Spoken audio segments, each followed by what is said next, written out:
Hello guys! Ngayong araw na to ay busy kami ni Ashley para mag-asikaso ng aming almusal and tanghalian na rin. Ayan. So, sabay na yan guys para tipid. So, ayan guys, kumuha ako ng maraming malunggay dahil papakuluan ko lang po yan para meron lang po mahigop na sabaw. Ayan, tapos si Ashley naman, busy-busy naman dyan mag-asikaso sa kanilang baon kasi sabi niya, Mama, magbaon kami ng kanin kasi hindi kami nabubusog sa mga binibili namin sa school kasi yung supas daw sa school, wala daw lasa, ganyan. Kaya sabi na magbabaon na lang daw sila ng kanin. So, ang pinabaon ko na lang sa kanila is hotdog, ayan, niluluto ko na. Tapos, mag-ano na lang din ako ng malunggay para merong sabaw. So, ayan na si Ashley guys, sinasikaso na niya ang kanilang ulam. So, ayan, pinapakita pa niya yung kutsara nila. So, matagal na nilang baonan yan guys. Bigay po yan ni Ma'am Jorella. So, iniingatan po talaga namin yan para tumagal at para magamit pa din nila Brian, ni Liam, pag mag-aaral na sila. So, ayan na. Ilalagay na lang niya yan sa kanilang mga bag. At habang pinapakuluan ko nga guys yung malunggay, so iniwanan ko muna at kumuha muna po ako ng mga talbos ng bayabas dahil papakuluan ko nga para panligo nila Carl and si Ashley na rin kasi marami din yun silang sugat. So ayan na, binalikan ko na yung aking malunggay.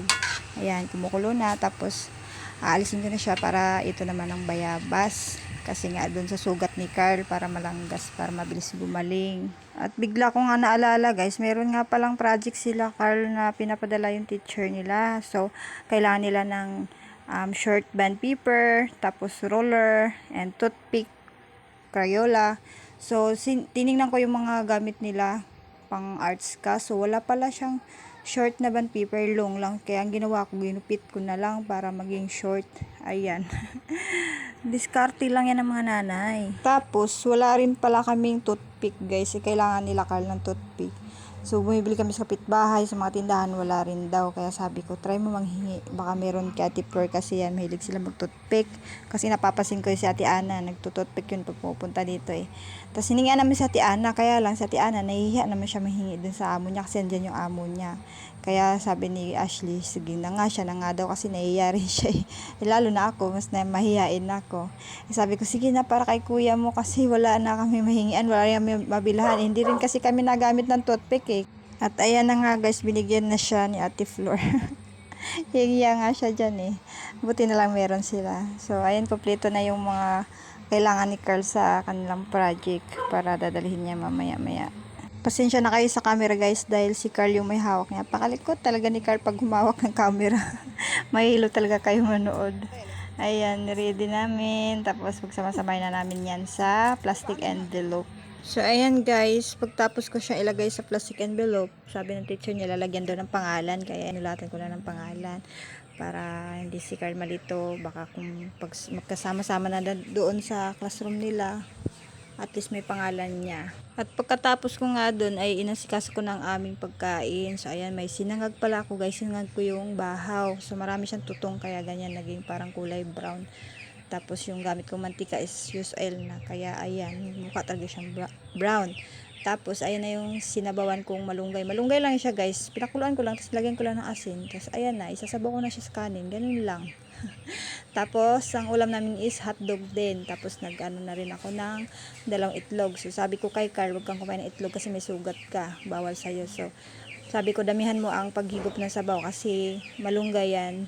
Di ba ang malunggay guys is sabi nila antibiotic daw yan. So, sabi ko, humigop ka ng humigop ng maraming sabaw na malunggay para mabilis gumaling yan sugat mo. So, nag-ulam na rin siya ng hotdog. Kalahati lang kasi nga yung baon nila is hotdog din.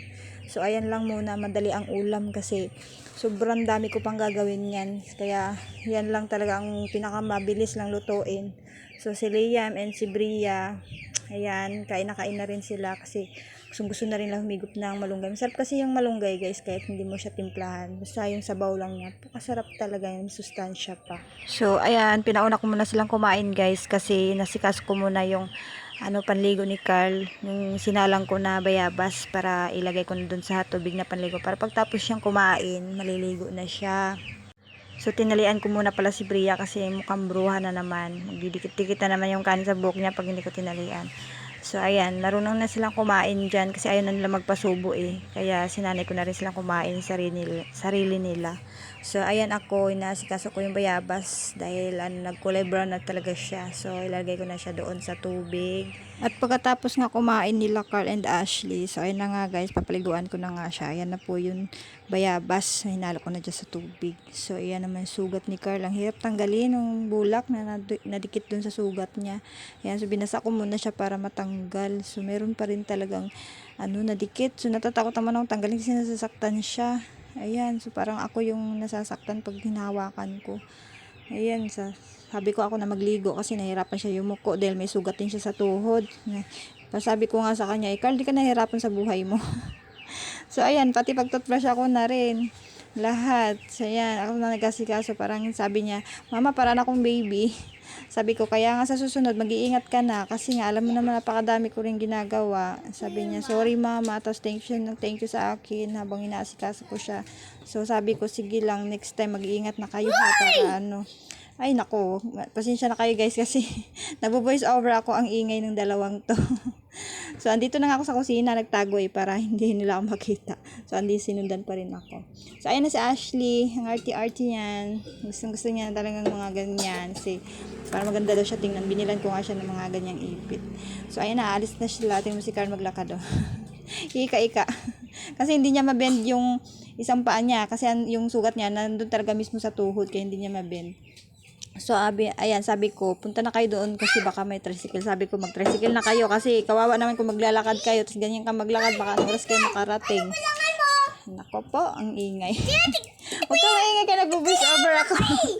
So, ayan na guys. Nakabuti na lang at may tricycle. Aalis na sila and babay na sila sa kanilang dalawang kapatid ng kulit. Itong Liam and Bria na to. So, ayan. Salamat sa panonood guys. Bye-bye. Thank you for watching. Bye-bye!